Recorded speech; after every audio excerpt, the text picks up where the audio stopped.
pleasure to welcome to the program journalist from Firedoglake Kevin Gosztola. Thanks for taking the time, Kevin.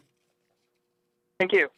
Now, tomorrow night, we will be in New York City. I know you're actually at an airport now, I think, en route. But tomorrow night we'll be doing a panel. I've already mentioned it on the program on Bradley Manning. And I should also say that you're going to be in New York tonight. I believe interviewing Phil Donahue on his documentary. Is that right? That's correct, and also, it's 10 years since the Iraq War, and I talked to him about mea culpas in the media, and just get his opinion on where things are at. Yeah, those. Well, there's plenty to talk about those mea culpas. We'll put a link on majority.fm to that tonight. Where is the location? Do you know? I'm sorry, I don't have that information, but. Oh yeah, we're doing it at the Culture Project. It's on 45 Bleecker Street in New York. I believe that's in the Manhattan area. Yep, that's right. It's downtown, just north of Houston. Okay, so let's get in. Will you, for the sake of making sure that everybody's on the same page, just give us a broad recap of the Bradley Manning case and where we are now in the government's prosecution of Bradley Manning.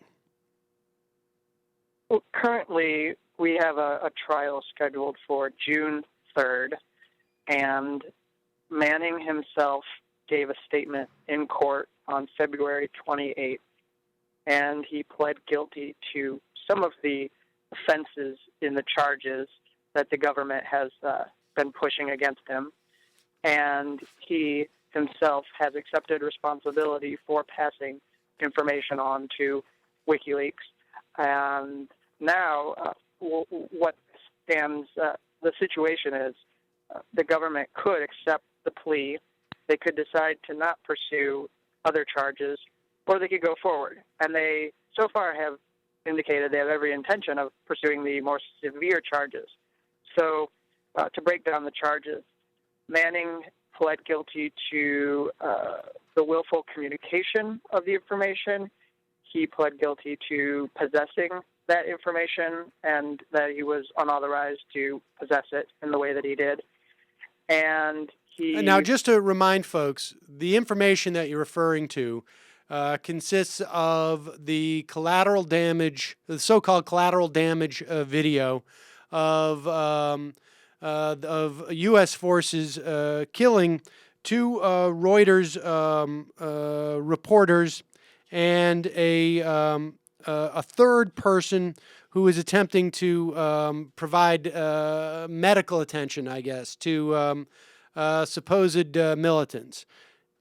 In addition, thousands of cables, diplomatic cables.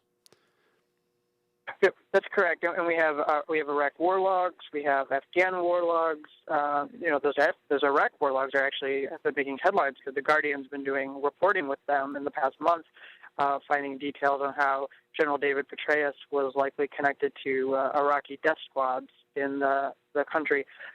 So Manning himself has admitted that information was provided to WikiLeaks, and now the government has the ability to push more severe charges that Manning claims, or his defense believes Manning did not commit, such as aiding the enemy, the most severe charge, the one that I think is probably the most egregious and shows that the government is trying to make an example out of him. And but I won't go into much detail on that yet.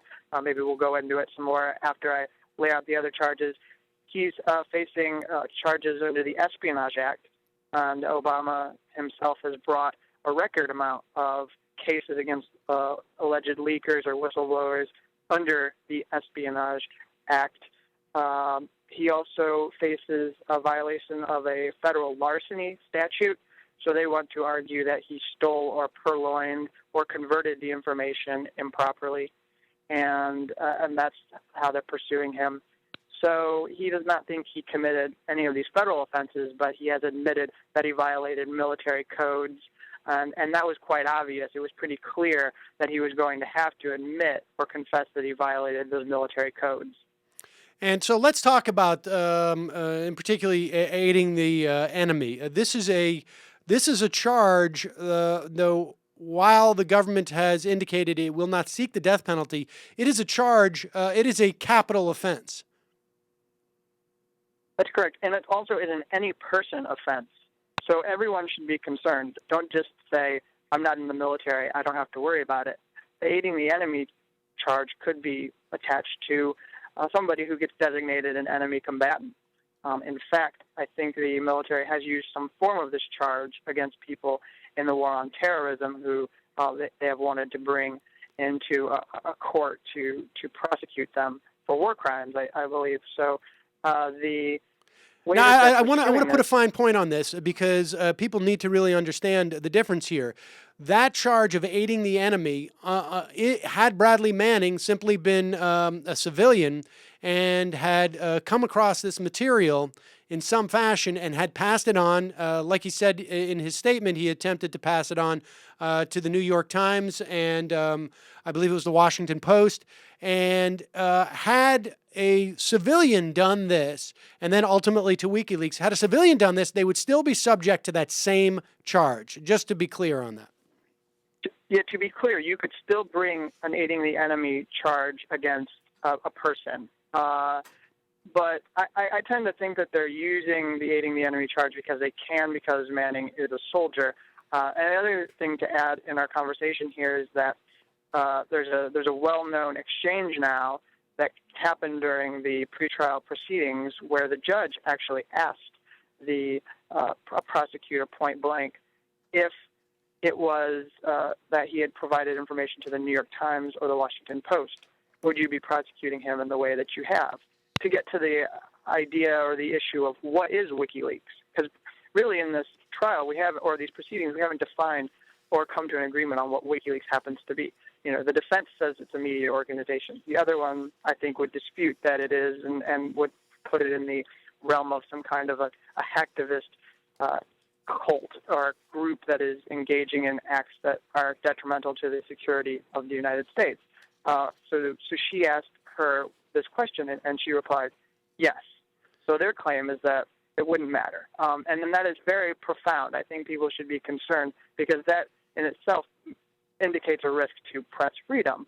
I mean, you can extend it out and say, I don't know how much you're aware of the way that they're going about proving this charge, but allegedly they have digital media obtained in a raid on Osama bin Laden's compound, and it shows that he asked a person, a member of Al-Qaeda, for this information and said that he wanted to have this to use for his own purposes and asked for the copies of State Department cables and asked for even some copies of Iraq or Afghanistan war logs and wanted to read them.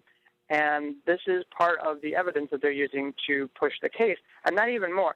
It gets even more insidious because there is apparently a person who is a member of this SEAL team that went on the mission who is who they call a DOD operator who is not being allowed to be interviewed by the defense. The defense wants to talk to him, but they're being obstructed on the basis that it just makes no sense. And they are having these issues around getting to him. And this is a key witness that they're going to use to make these claims about this evidence.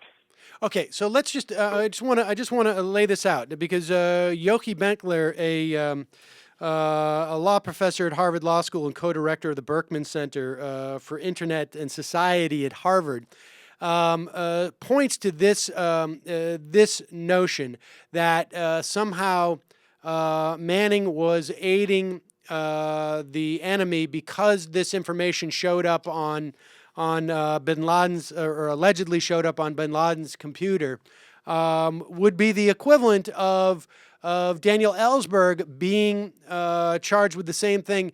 It had the Viet Cong read the New York Times, essentially, and read the Pentagon Papers in the New York Times. And the reason why the defense would want to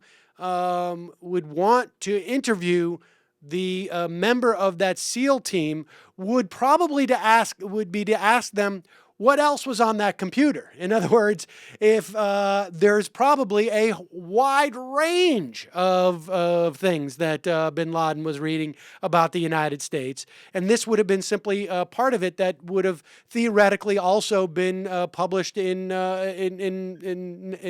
international publications. Right. Well, I mean, to make another point, this is incredibly ridiculous on the fact that if you were to go through all these statements that Al Qaeda or its affiliates have ever made, where it used a journalist's work, perhaps maybe Bob Woodward, or a writer's work, maybe we're talking like Noam Chomsky or someone else, and if you were to maybe even look at a president or past officials in government whose statements have been taken out of context or interpreted and used when arguing or trying to justify or issue edicts or whatever you want to call them to members of the group to say you have to take this action. It goes. I would happen to think that there would be a long list of people that you would have to start putting under investigation and would have to pursue for quote unquote aiding the enemy.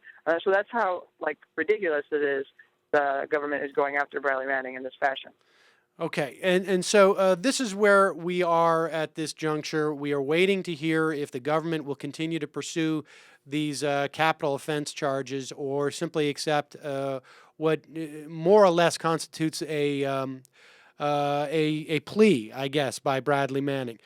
Let me ask you one of the central questions about this case that I think, in your mind, is Bradley Manning a whistleblower, and what does it mean if he is?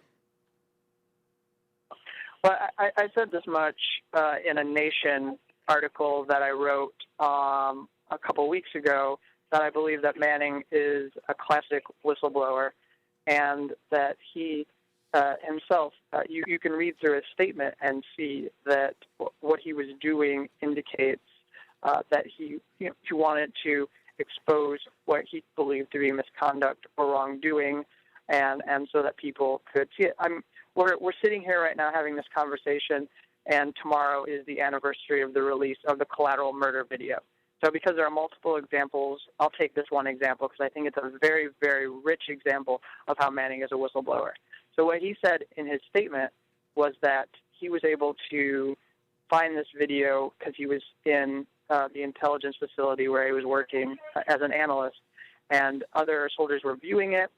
They had a discussion about how it violated the rules of engagement, and what he did is some research to figure out what this video was, and figured out that Reuters had been trying to obtain it because the video actually shows that a Reuters journalist is being killed, as you said at the front of this segment. And Reuters had been trying to get this through a Freedom of Information Act request, and CENTCOM, U.S. Central Command, had been blocking it and was not responsive to it.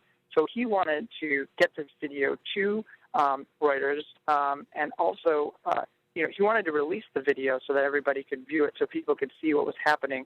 He characterized it as war porn in his statement, and said that he was just really bothered by how the soldiers were talking in the video, and he described what they were doing as maybe holding a magnifying glass up to a bunch of ants and trying to melt them because what they were doing was, they were hovering over them in this gunship and were firing on people who were helpless and wounded.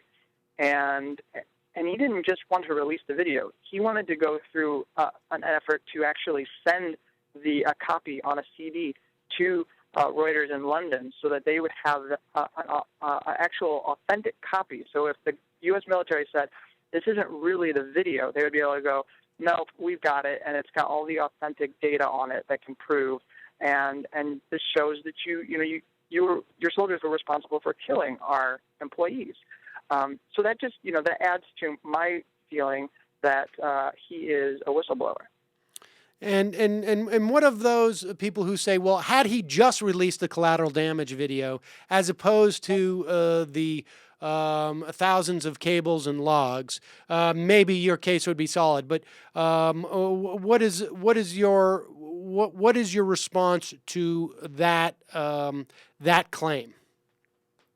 Well, I don't know if the rebuttal I would give to that is sufficient enough to end debate, but in my conversations with Justice Department whistleblower, now works for the Government Accountability Project, Jesselyn Raddick, she has told me that the Justice Department won't accept the amount of information as part of the defense. In other words, they'll pursue leakers for not releasing enough information. They'll pursue them for releasing too much information. So they could say, you're only showing a sliver of what's going on. There are many more documents, and it would say that we actually are doing what we're supposed to do. There's no misconduct, and had this whistleblower released that material, it would show we were doing things appropriately. If you reduce too much, then they say there's too much information.